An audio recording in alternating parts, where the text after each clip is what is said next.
पाकिस्तान के साथ चल रहे तनाव के बीच केंद्र सरकार ने सभी राज्यों को भेजी एडवाइजरी। 7 मई को देश भर में मॉक ड्रिल और रिहर्सल की डिटेल इन्फॉर्मेशन भेजी। देश के 244 जिलों में 7 मई को होगी मॉक ड्रिल और रिहर्सल। एयर रेड और वॉर वार्निंग सायरन के दौरान तैयारियों की रिहर्सल का निर्देश।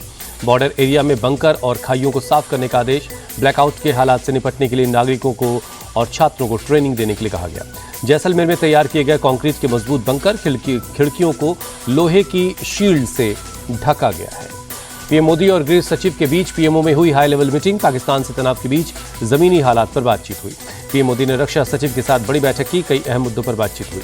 संयुक्त राष्ट्र सुरक्षा परिषद में भारत और पाकिस्तान के बीच तनाव के हालात पर विचार विमर्श। पाकिस्तान ने बंद कमरे में चर्चा की लगाई थी गुहार। भारत और पाकिस्तान के बीच तनाव पर यूएन महासचिव एंटोनियो गुटेरेस ने जताई चिंता। कहा युद्ध कोई समाधान नहीं। एंटोनियो गुटेरेस ने पहलगाम हमले की निंदा की। कहा मासूम नागरिकों को निशाना बनाना बर्दाश्त के काबिल नहीं। दोषियों को कड़ी सजा मिलनी चाहिए। भारत और पाकिस्तान तनाव के बीच ईरान एक्टिव। ईरान के विदेश मंत्री अब्बास अराक्ची इस्लामाबाद पहुंचे। पीएम शहबाज और राष्ट्रपति से मुलाकात की। दोनों देशों से शांति की अपील की। पहलगाम आतंकी हमले पर भारत के सख्त रुख से डरा पाकिस्तान। चीन के राजदूत से मिले पाकिस्तानी राष्ट्रपति। युद्ध की सूरत में मदद मांगी। चीन ने समर्थन का भरोसा दिया। पाकिस्तान के रक्षा मंत्री ख्वाजा आसिफ को सता रहा है भारत के हमले का डर। कहा एलओसी पर कहीं से भी हो सकता है हमला। ख्वाजा आसिफ ने पहलगाम हमले की जांच के लिए अंतर्राष्ट्रीय आयोग के गठन की लगाई गुहार। कहा जांच से पाकिस्तान के खिलाफ लगाए जा रहे आरोपों की सच्चाई सामने आएगी। पाकिस्तान ने भारत को फिर दी गीदड़ भभकी। पाकिस्तान तहरीक इंसाफ के नेता उमर अयूब ने कहा हम बाद में सोचेंगे, पहले मारेंगे। भारत के आगे शाहबाज घुटने टेक रहे। पाकिस्तानी आर्मी चीफ की गिदड़ भभकी। असीम मुनीर बोले भारत ने हमला किया तो भरपूर जवाब देंगे। हमारा बदला तीखा और दर्दनाक होगा। भारत पाकिस्तान में जारी तनाव के बीच पाकिस्तान ने 3 दिन में दूसरा मिसाइल टेस्ट किया। सतह से सतह पर मार करने वाली फतेह मिसाइल टेस्ट की।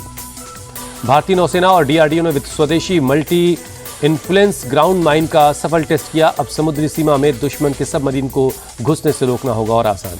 एमआईजीएम को शिप कोस्ट ऑपरेशनल एरिया और सबमरीन सभी में तैनात किया जा सकता है। रक्षा मंत्री राजनाथ सिंह ने डीआरडीओ, नेवी और डिफेंस सेक्टर में काम कर रही कंपनियों को बधाई दी। रूसी राष्ट्रपति पुतिन ने पीएम मोदी को फोन कर पहलगाम हमले की निंदा की।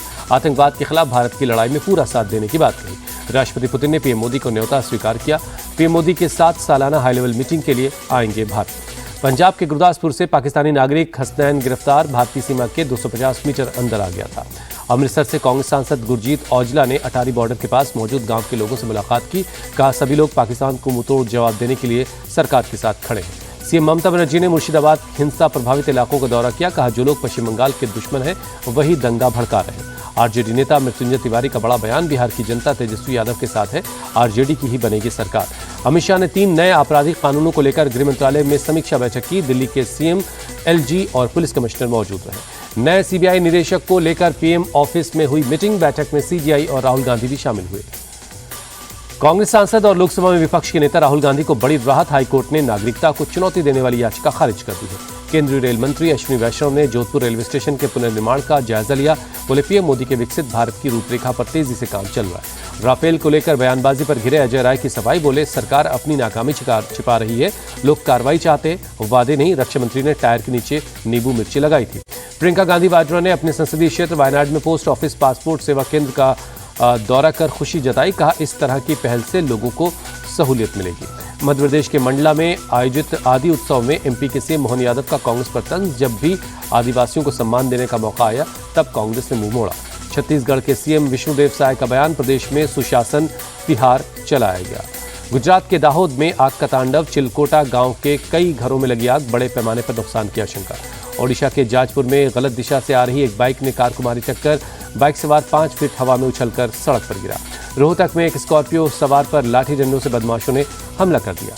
भोपाल में कॉलेज की छात्राओं से रेप ब्लैकमेलिंग के मामले में प्रशासन की बड़ी कार्रवाई। लव जिहाद के अड्डे क्लब 90 रेस्तरां पर चला बुलडोजर। राष्ट्रीय महिला आयोग की टीम सोमवार को जांच के लिए पहुंची क्लब 90 रेस्तरां।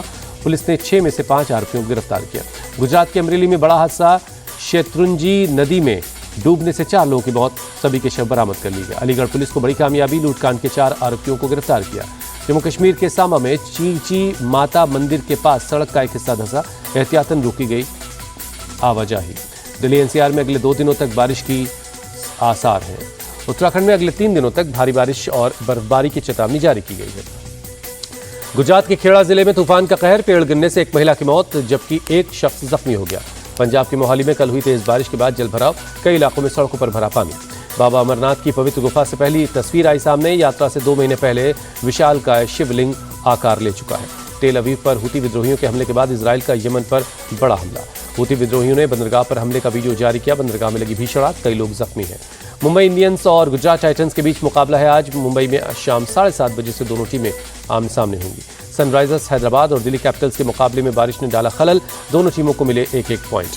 पहली गेंद पर विकेट लेने वाले सनराइजर्स के चौथे गेंदबाज बने कमिंस। करुण 5वीं बार 0 पर आउट हुए।